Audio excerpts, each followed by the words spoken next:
Hello everybody, Zenaxa here, low vision gamer, and I'm here to answer whether or not Synth Riders is good for people with low vision. Everybody's low vision is different. Mine could be different than yours. If your vision is like mine, you can play this. Some things you won't be able to read, but most things here you can. This game is beautiful. It's really well done, very vibrant, and I really appreciate that their bulletin board here with news and that kind of stuff is in nice, high contrast font. And just thank you. You have a lot of wall here to work with. Why not make it big enough for everyone to see? And I think that's fantastic. Let me go into settings real quick. Here's my color scheme. Chose red for left, blue for right, kind of orangey gold for any hand, meaning you could hit it with either hand, and two hands is white. The reason I would do this scheme for myself is if I have something that requires any hand, I could put up both hands and still be safe. Whereas if I need both hands, I can't really, choose just one hand. So as I learned the game, I guess learn the song, I would know which one to use. But regardless, I needed the left and the right hand to absolutely be distinct and not use any variation of these two colors for the bottom two things, because I won't be able to differentiate it in the heat of the moment. So those are my colors. My barrier is kind of a brownish, maybe it's copper, maybe it's red. I don't know, but it's distinct for me. Choose what you need for you. Okay, audio. I've turned everything down. You can have a laser or an impact sound. Let's see, colors we went through, and visuals, gameplay, moving stages I turned off.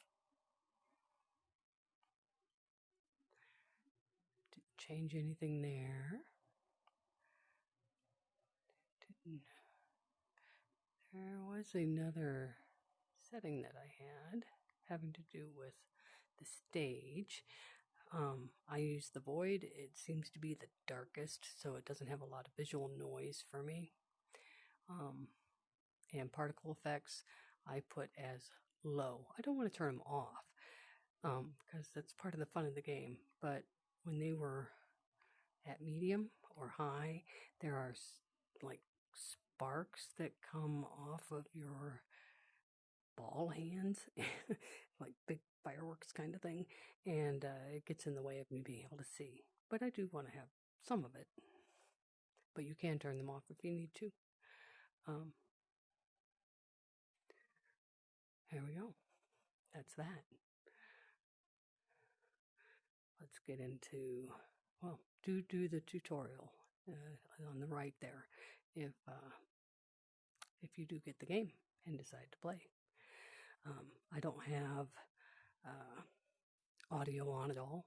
I made this just a little bit ago. I made this exact same video, and Shatter Me was blasting, and you couldn't hear me. So there was no point in having it stay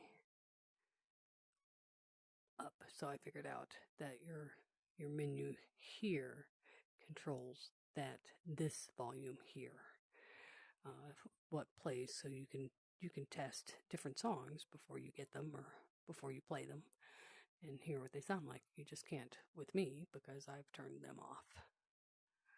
All right, extras. Prismatic notes, I do not have those on. This is the one I really wanted to highlight, making the note size big. You can have a halo, like a ring coming at you, but I prefer the solid ball coming at you, more of a target. I find that I need that, but when this was small, I really struggled, so I had to make it bigger. I didn't really change much of anything else. Normally I turn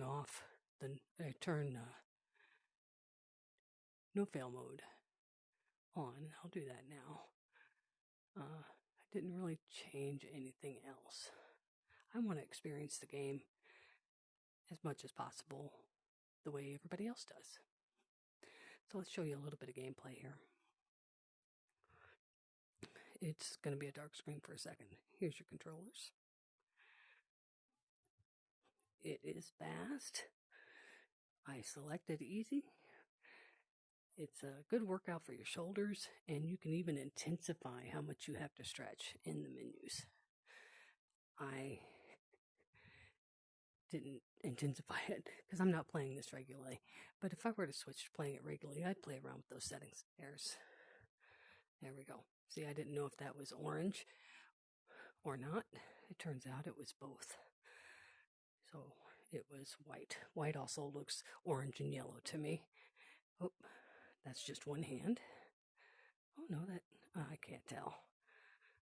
We'll just use both and be safe.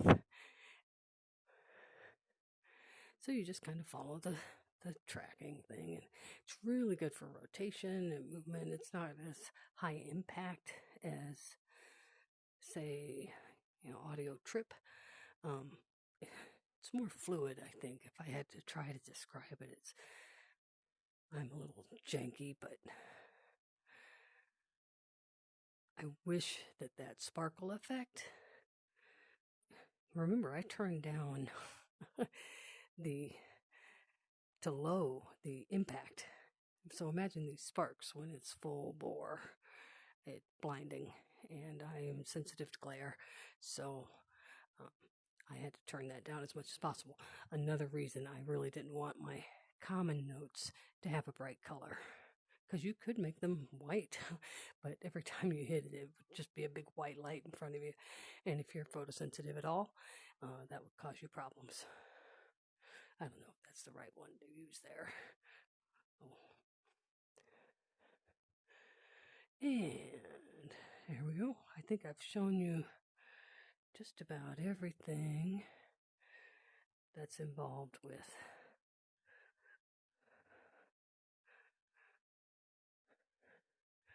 it's pretty. It's really pretty. And like there are some special stages that are really cool. From like the Offspring has a really cool stage with skulls and that kind of stuff. I think it's worth it. I think it's doable. So if you're wondering whether or not you can do it, is it too hard? I don't think it's too hard. Do I think it'll take practice? Yes. When I first started it, I was like, oh, I don't know. But I'd already bought a couple songs and decided to commit to it because I love this song. And I'd like to be able to play it. So it's just a challenge for another day. Thanks for watching. Like and subscribe if you care to, please. And I'll talk to you later. Bye-bye.